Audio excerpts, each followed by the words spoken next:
Hi friends, it's Paul Ward and welcome to another On the Road, a special Farm Talk edition. Well, do you ever wonder where your mushrooms come from and how they're grown? There also seem to be so many varieties today. Our next guests, Levi and Kalynn Mobley, seem to have all the answers.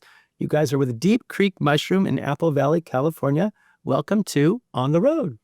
Thank you for having us. And we want to thank our sponsor, Opus Escrow. So tell us, guys, where are we and what kind of room are we in? So we're in Apple Valley, California. We're in our mushroom farm right now. It's an urban farm. So right now we are in a small warehouse. It's just under 1,400 square feet. And we are in the upstairs portion right here where we actually incubate our mushrooms, where they essentially are waiting to be put into the area where they will actually fruit real mushrooms.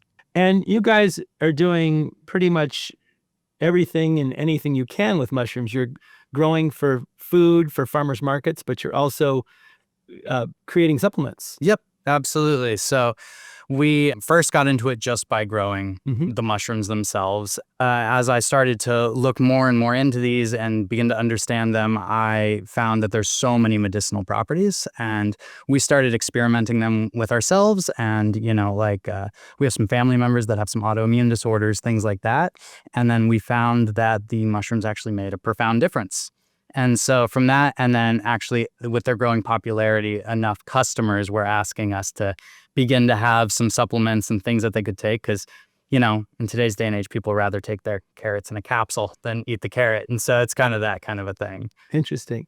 And you're growing multiple varieties, right? Yeah, right now. Like your typical mushroom that you'd see on a pizza. No. So actually, we don't grow anything that you would commonly, get. We don't grow portobellos. We don't grow button caps. We don't grow creminis. Right now, I believe it's 16 varieties, right? Yeah. So I think we're growing 16 varieties right now. Every year, it seems like we add a few more and take some away. Yeah. Now, what would be the varieties that people would hear about? Yeah, so probably our most popular right now is lion's mane. A lot of people are really, that kind of took the internet by storm because a lot of evidence came out for it being so good for mental health, mental clarity, reducing brain fog, things like that. But it also is just a really delicious mushroom, which makes it very popular. The texture is very crab-like. Interesting. And you guys are hitting up local farmers markets? Yes, so we are in 5 right now. Yeah, we're in 5 farmers markets every week. Everything in the San Bernardino County area is predominantly, where we're at, as well as we do one grocery store right now in Redlands, and we have a couple of restaurants, and we're trying to really grow that side of the business now and get into more restaurants in the culinary scene. Nice. And we're surrounded by plastic bags filled with material. What's going on? Yeah, so specifically behind us, this is our Reishi. This is another medicinal variety. So this mushroom is very different than like what you'll see downstairs where they're growing and they need this very complex environment. Our reishi can actually just grow right in this environment right here. It's its own little microclimate. And this is actually the mushroom. So this is what it grew from, and these little antlers or extensions coming off of it are the mushroom itself. And this is another one. This is actually my personal favorite medicinal mushroom. This one is very good for... it lowers cortisol, the stress hormone, deeper night's sleep, things like that. It's the only mushroom we grow that is not culinary. You can't eat this mushroom. Okay. And so it's very dense. So this is strictly for the supplement market? Yeah, so this actually has a 4,000-year medicinal history. Really? Yep. So coming predominantly from Asia, Japan and China, and they have a very complex... So it's one of the most studied mushrooms because there's such a long lineage of its use. So speaking of supplements, lion's mane, turkey tail, reishi, which you just mentioned, and cordyceps? Cordyceps, yeah. Cordyceps. And these all have different benefits. Yes, each one is uniquely different. You want to talk a little bit about some of the benefits of them? Yeah, what is the benefit of lion's mane? Lion's mane is great for mental clarity. So what it's doing, it's not overnight. It starts to work on the neuroplasticity in our brains. So we have neurons firing that help us, when you're focusing, you're remembering things, there's so many things going on. Our brains are so complex. And lion's mane, what it's doing, it's helping to connect those neurons that are firing. So that way you'll be sharper, you'll remember things, you won't have that brain fog. That's really what it starts to work on. And it it also not only does that for our brains, but it helps our guts. So it's going to balance the pH and microbiome. So we'll feel less bloated, we'll feel less lethargic, thus helping our mental clarity as well, too, because, they call the stomach like the second brain. So it helps to balance all of that. And so you just wake up feeling, really refreshed, more energized. It just really helps clean out the gut and the brain. Interesting. Now, if I take it at 10 o'clock in the morning, am I as sharp as a tack by 2 o'clock in the afternoon? Or is this like over time, I'm going to start to subtly notice difference? So it's going to be over time. Now, everyone's bodies are a little bit different. If I started taking lion's mane today and you took it at the same time, we would notice a little bit of a difference. So, but it takes about a couple of weeks to start noticing any significant changes. But, also depends on your body too. You might be more sensitive to it than I am. So do you feel like you're thinking smarter, or just kind of like your brain fog has kind of disappeared a little bit? So for me, I've noticed that I have less of a brain fog in the mornings, because that's when I take it. So I'm able to get my brain firing, ready to go for the day, and that I'm just not forgetting things. Interesting. If I could briefly talk though on the like she was saying that there's a little bit of a difference of when you'd notice it versus when she'd notice it. So the 4 mushrooms we grow are to make the supplements are all adaptogenic. And what that means is that they're adapting to the metabolic stressors in your body to actually uproot the problem. And so it's a little bit different than like traditional medicinal things we're used to that are more about covering up a symptom. With these, everybody is so uniquely different in how they're going to notice it, simply because our biologies are a little bit different. The things you have going on in your gut are very different than the things going on in my gut. And so with that, there is a bit of a difference in how we will notice it working. But the goal of it is to return you back to a homeostasis, so like a balance within your own body. And that was the lion's mane. Yeah, it's lion's mane, reishi, turkey tail, and cordyceps. All 4 are adaptogenic. Okay. And so that is why specifically we make supplements with those 4. Because all the mushrooms we grow, the oyster mushrooms, the chestnut mushrooms, a few of the other ones, they're all anti-inflammatory, antioxidant, and they're full of health benefit. But the reason that these 4 are in a class of their own is that adaptogenic quality. Now, the turkey tail is also about inflammation reduction. So you'll find with all these that they actually share some things. All of them are going to share anti-inflammation. Now, where the anti-inflammation is taking place is pretty specific to the different mushrooms and the adaptogenic varieties. So like with lion's mane, it's going to target predominantly the inflammation in the gut. Whereas with reishi, you're going to notice it more throughout your body. I usually think of it more like aches and pains, joints, that kind of a thing. It is the most anti-inflammatory, the reishi. And then with turkey tail, it's not only just like a prebiotic for your gut, it's actually helping clean out the gut and get rid of a lot of the inflammation throughout the entire digestive tract and system itself. It all sounds like I want to take all of them. I mean, is that, do you do like one in the morning and breakfast and dinner, or do you take like a magic pill for all 3 blended together? Yeah, so we do have a tri-blend, which includes lion's mane, reishi, and turkey tail. It doesn't include the cordyceps, and that's for a reason. It's really popular right now in the mushroom supplement industry. There's lots and lots of companies that are doing like a 7 blend, a 12 blend. And after you get past the 4 mushrooms, really it's fillers and you start losing benefit. And so we could do one that have all 4, but I wanted people to still have a noticeable difference when they're using our supplements. And cordyceps is so uniquely different. The first 3 we talked about, they're at least all helping gut health. So gut health is the predominant benefit that shows up. Lion's mane, it's the bloating and inflammation. The turkey tail, it's the prebiotic like we were talking about. And reishi, it's cortisol, which is commonly known as the stress hormone. And then the 4th one, the cordyceps, is different. It's very different. So the cordyceps, most people take it as like a supplement for energy, actually. It can help with respiratory illnesses as well as just like chronic fatigue, things like that, because it increases blood flow and oxygen throughout the body. A lot of people even take it to work out at the gym, get more blood flow to the muscles. So at 3 o'clock in the afternoon when I want to just fall asleep at my desk, I could just... Yeah. And I feel like it's a lot of these are kind of misrepresented right now. So like with cordyceps, I see all the time that like it's going to replace your energy drink, and it's this, this amazing pre-workout that you'll notice immediately. Like I said, the goal is to return you to a homeostasis, a balanced body. And so with cordyceps, it's not something that you will notice the first time you take it. Some people have that sensitivity and they'll notice a little something going on. But really, like when I was utilizing that one daily, it took me about a week until I began to notice that I wasn't getting that 2 in the afternoon crash and things like that. And so, yeah. You guys are also doing the farmer's market, as we talked about. What percentage of your business is farmer's market, people buying actual mushrooms for cooking and eating versus the supplements? Right now, it's about 50-50. If we're getting about 50% of our customers getting the mushrooms that they're using just in a culinary, it's amazing to me how many of my customers are on one side or the other. Like I have regulars that come and get our supplements from us and are like, I can't stand eating mushrooms. I hate the idea of it. But I really believe and know that it's working for my body. Are you tasting the mushroom when you do the supplement? So there is a bit of a taste to it. It's not, mushrooms aren't as strong as herbs. So like we do the tinctures, the liquid extraction, it's not as strong as herbal tinctures, which kind of notoriously taste bad. They do have an earthy bite though, but it's not like, you wouldn't notice it as mushroom. It's like one or the other. The supplement people are like, yeah, there's a little bit of a crossover, but yeah, a lot of people, I have people that come and they'll get pounds and pounds every week because there's so many vegetarians and vegans now. And we're actually providing a food source for a lot of Apple Valley people that there's not many food options here, that they're feeding their family the mushrooms predominantly as their protein source. Really? Interesting. And some mushrooms almost taste like meat.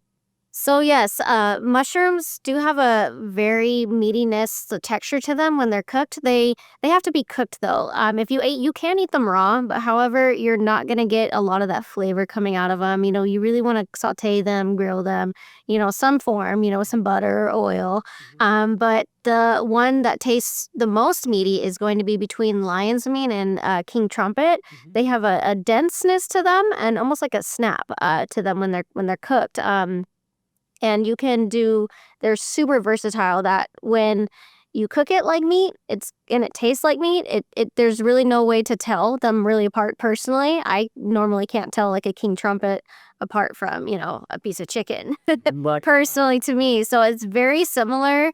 Yeah, they're very, very meat-like. It's a great replacement. And they're full of the proteins too. And there's some interesting recipes now with mushrooms. Oh, you would never think of in the past. Oh yeah. So, I mean, all kinds of things. Like one of my favorites with the lion's mane is actually making crab cakes.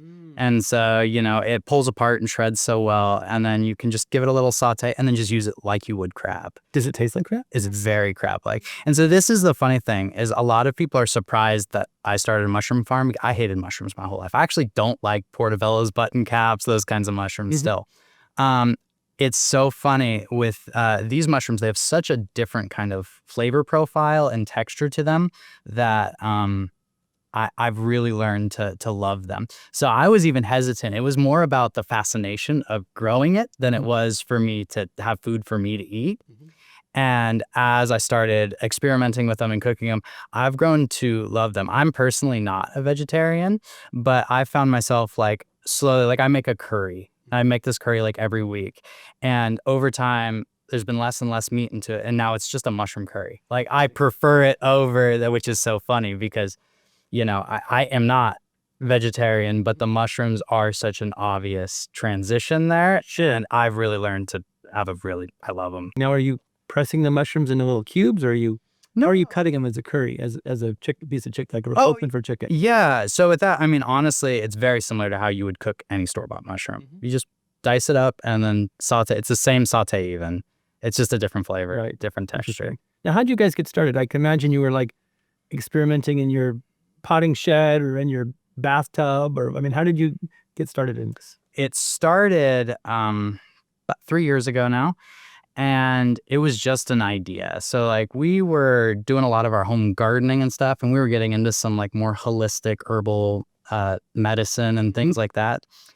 And I actually had a friend at the time that was talking about growing mushrooms. I didn't even know you could grow mushrooms. Like I didn't know that was a thing people did. Right.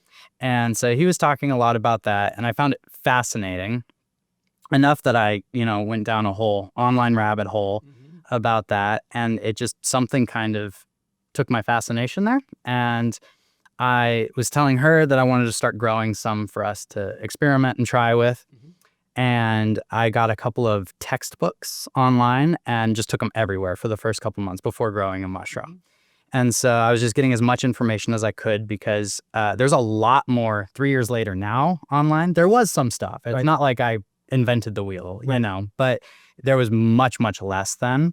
And so it was really just getting as much information as I could, even about like old school, like how they were growing button cap mushrooms. It's totally different, but the way a mushroom forms, all of that's the same information. Interesting. And so it was starting with that. And then from there, we decided to do our first grow. We started with this little tiny grow tent. It's called a Martha tent. A lot of people use them for just like microgreens or some things in their house. And so we started with that, and I thought that I was like, if this works, this could be a business, you know? And I kind of already have a little bit of an entrepreneurial bend. Before this, I had a carpentry business where I was making tables and stuff, and I was still doing this at that time. And I was kind of looking for an opportunity to get into a new business because I had learned a lot of the pitfalls of that. Predominantly, I knew I wanted to do something with food and food production because I wanted something people would repeatedly, you know, need and come back for and be a little bit more involved in the community. And so we start growing, and the idea was always in my head, if this works, I could have a business. And in all honesty, we just had beginner's luck. We did about 8 to 10 little tiny things, and all of them grew mushrooms, and we thought we had cracked the code, you know? And I was telling her like, and she thought it was crazy the whole time. She was like, this is not a good idea. No, we were not thinking you were going to quit your other job. And No, that's just not even a thought. I was like, you're just, okay, like you do your thing at home, you know, it's his little hobby. Yeah. And so, we get those to grow, and it was a first fantastic success, and then there was lots and lots of failure after that. But after that first success, I was like, this is too much mushrooms for us to eat. It all came in at once, and I was like, well, what do we do with this? And she was like, well, if you want to have a business, I'll take them. She worked at a car dealership at the time. She's like, I'll take them to work and see if people want to buy them. And that actually like was I freaked out at that. I was like, don't do that. Like I grew these, people aren't going to want these, you know, and it would make it too real, you know? And so I forget what I did, but I went and did something else that day. And she just messages me. She's like, so I took them to work and they all sold. What? And I was like, wait, what? You know, it was like $5 Yeah, a few bucks, you know, a couple little heads of, you know, some lion's mane and, you know, pieces of oyster. And everyone was like, yeah, I'll buy them. Right within 10 minutes, they were on, you know, and then money for them. So then the next day she brings more, and then we didn't eat any of the mushrooms. Yeah. Because she sold it. Not a small piece. Yeah. And then that kind of started a trajectory where we just kept doing that. And it was amazing because people kept asking for them. And we were specifically growing them for us to eat them. And we just kept selling them. Interesting. Not getting any for yourself. No, very little. But like, to be honest, I understood like growing the mushroom much more. Like if the first few months of doing it, if somebody asked me, how do you cook this? I'd say, I don't know. Right. Like I'm growing it, you know? And so we started that way, and it was, you know, just wild. We had people like sending her messages, like coming to our house late at night. Like we were like the plug for culinary mushrooms. It was the craziest thing. And then from there, we tried to start thinking about transitioning it into something we could take to farmers markets, stuff like that. And we wildly underestimated what that would take. And so, you know, I had a couple little small, like 4 foot by 2 foot grow tents, and they were just in our spare bedroom. And I thought it was going to be enough to sustain us with an income, and it was going to be easy. And a lot of that has to do with any information on mushroom farming is so misrepresented. It's kind of viewed as this high profit, easy to make money industry right now. And those videos just keep coming out. Like I see a new one every week. And that's not the reality. No, not at all. Like we were telling you earlier, we work 7 days a week. On Christmas, we take a half day. Wow. Like, and so it's not easy. There's not time off because the mushrooms don't stop. Sure. They're so fast. You're going to harvest twice a day. We usually have a morning. Twice a day. We usually have a morning and an evening harvest. That's incredible. I don't know any other crop that's twice a day. Yep. That's incredible. Yeah, and so we're still quite small, but in the beginning, we were struggling to grow 10 pounds a week. Right now, we're growing about 400 pounds a week, pretty consistently. And so it was a lot of pitfalls between now and the thousands and thousands and thousands of dollars of mistakes. And so there was a big moment of fear when we went from having those couple little grow tents. We were able to successfully sustain one farmer's market during that time and do it every week. And we really learned the value of consistency and building a customer basis in that time. But even then, like, we were selling out in the first 2 hours. Like, we were like, we knew we needed to grow more, but it was a tricky time in that we didn't have the finances to actually elevate the business to having a space big enough to grow. And we couldn't grow enough to elevate those finances to that with where we were at. So during this time, we decided a good thing to add to the mix was for her to quit her job and come do it full time with me while we couldn't figure all that out. And then we ended up deciding to sell our 401ks. Wow, really cashed out. Yeah. Wow. All in. You're all in. Yep. And so we were like, we believe it's going to work. And we were really excited about it. So we cashed 401ks. We cashed any stocks we had. We pretty much had back to nothing. You were all in. Yep. And then I remember because we, finally found a commercial space that we could do it. That's where we're at now. And we had to get like all the new equipment first and last month, all that. We liquidate everything and have all those bills. And then we're just like, all right, let's hope this works because our bank account's like $100. And so it was a lot of really learning to manage the risk and the fear and all that with it. Right. But we've had a lot of support from the local community. A lot of people are really excited about the mushrooms. That's awesome. And you guys are urban farmers. You're not out in the country. You're in the middle of industrial part of town. You would never know driving by that, I thought I was going to drive into a, big mushroom awning and welcome to the mushroom farm. I didn't know what to expect, but this is very different. Yeah, it is. To be honest, I wish it was like that. That's so much more romantic and cute. It's not as romantic to be like we're working under fluorescent lights all day and, it's this, it's really fast paced. So it's not that different from traditional farming in the sense that, we're planting, we're waiting, we're harvesting, and then it's about getting that food to where it's going in a timely manner, all that. It's a lot of the same problems as farming. It's just in fast forward. Right. It's so fast. Like I said, we're harvesting twice a day.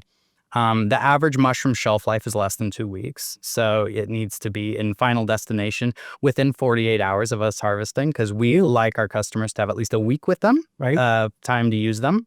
And so a lot of it is just fixing problems very, very fast. Sure. And on the supplement side, I mean, you guys are a California-based company. It's regulated, regulation state, but a lot of supplements are coming from China, right? You don't know what you're getting. Yeah, so that is one of the things that I'm really passionate about actually growing the mushrooms is there's so many. It's about 90% from what I'm kind of gathering and what I'm looking into online. About 90% of our mushroom supplements are all foreign, predominantly China. And then they're packaged here by little companies. And then they're called California mushroom supplements. Interesting. And the problem with that is you're taking something that has different regulations or no regulations at all, and then it's brought here and you don't know what you're getting. I'm not saying that this is consistently a problem, but a number of years ago, there was a huge concern when they found disproportionate amounts of lead in lion's mane capsules, like large amounts of lead. And so like, here's something they're selling as a medicinal benefit, it's really good for your health, and actually it's going to have detrimental effects. So I find that people are really passionate about knowing where their food came from. People even like knowing who grew their food, And so with that, we just try and be very open about everything we do, very transparent. That what you're getting in the supplement you get is from the mushroom we grew, we harvested, and then we extracted it. It's not fancy, it's not complex, it's very simple. But at least it's real and we're doing all of it. For the hobbyist that's never gonna, turn it into a business, you guys have kits. Yeah. Grow kits, they're actually gaining popularity a lot because everybody's so fascinated by mushrooms. They're so weird, It's not like a traditional plant or anything like that. And so we sell these little 5-pound grow kits where they're essentially ready to go. All the hard stuff is done, and they get to take it and they get to be a part of the exciting part, which is actually the mushroom growing. And so, Is it easy? Do you have to have a green thumb to? not really. Yes? No. You have to have a little bit of care and intention. That's about it. Okay. So you can grow them right on your countertop. The thing is you just have to spray it every day, really. And so, The little spray bottle? yep. So mushrooms like water, moisture, humidity specifically. Like you'll see downstairs, we have humidifiers going with like 90% humidity all day, and you don't need anything like that. A spray bottle doing it a couple times a day is enough. Interesting. So And then how long does it take to actually get some mushrooms popping out of the? about 2 weeks. Okay. Yeah, some can be a little faster. It's a great way to, because you get to cook it after. And so you know that, you were a part of the whole thing. It's fun to make a meal for your family from the thing you grew, and it's just so unique. And then the byproduct you could put out in your garden. Yes, absolutely. So with the mushroom bags, this isn't the best representation, but you can kind of see here, this bottom portion here. So how we grow them is, this is oak sawdust down here. It's oak sawdust that's been colonized by mushroom mycelium, which is the growing material of the mushroom. And they've discovered that mycelium is essential for plant growth. And that oak has already been digested by the mycelium, so it's already, very close to a finished soil. Interesting. And so when you take this, break it up, and then use it in your garden, things like that, you get a very, very nutrient-rich soil. But beyond that, the mycelium, it's not just essential for plants to grow. They've discovered it's how plants communicate, actually. And so your garden itself will just have much more robust growth. Our garden right now at home is 100% just from the waste we produce here at the farm. Really? Yep. And we grow tomatoes, pumpkins, a number of herbs. Interesting. I think there was a scene in Avatar. Wasn't there a scene in Avatar where the mitochondria or whatever it was? Oh, yeah. In the AWA tree thing. Yeah. So that was actually inspired by those mycelial networks that we're talking about. Yeah. Very, very cool. I understand you guys have gift cards. And you guys, how can folks find you online? We do have a website where we sell all of our extracts. I ship them, all across all 50 states, package everything, and we sell all five of the extracts online: the lion's mane, reishi, turkey tail, cordyceps, and the blend, as well as the grow kits too. So we ship all of that on there, and we do offer gift cards that you can purchase for someone, email it to them, they just redeem it and they can check out. I also offer a lot of good discounts for like subscriptions, monthly, bi-weekly. And what is that website? Deepcreekmushrooms.com. Deepcreekmushrooms.com. Yeah. And are you guys on Instagram too, where people can kind of watch videos and do stuff? Yeah, we're on Instagram, Facebook, and then our website. We have a lot of good information on there as well. You can also find us just a quick Google search too. We come right up. Wonderful. Yeah. You can find us in Redlands right now predominantly. We're at a local grocery store called Gerard's. It's an awesome little local-owned grocery store. We're also at the Redlands Oyster Cult, which is a fantastic restaurant. And beyond that, we're in 5 different farmers markets locally. You can find us at Victorville every Thursday. You can find us at Terra Vista and Rancho Cucamonga on Saturday. On Sunday, we're in Rim of the World, which is the Arrowhead area. We're at a farmer's market. Actually, right now, we have somebody there. And then on Wednesday, you'd be able to find us at Chino Hills. Nice. Yep. And during the summertime, we're also in Big Bear. So actually 4 markets now. But yeah. Yeah, and I always update that list too. So it's always changing online too. Gotcha. So. Well, Levi and Kalynn Mobley, thank you so much for being our guests on the road. Thank you for having us. Absolutely. And we want to thank our sponsor, Opus Us Grow. Be sure to tune in next time for On the Road.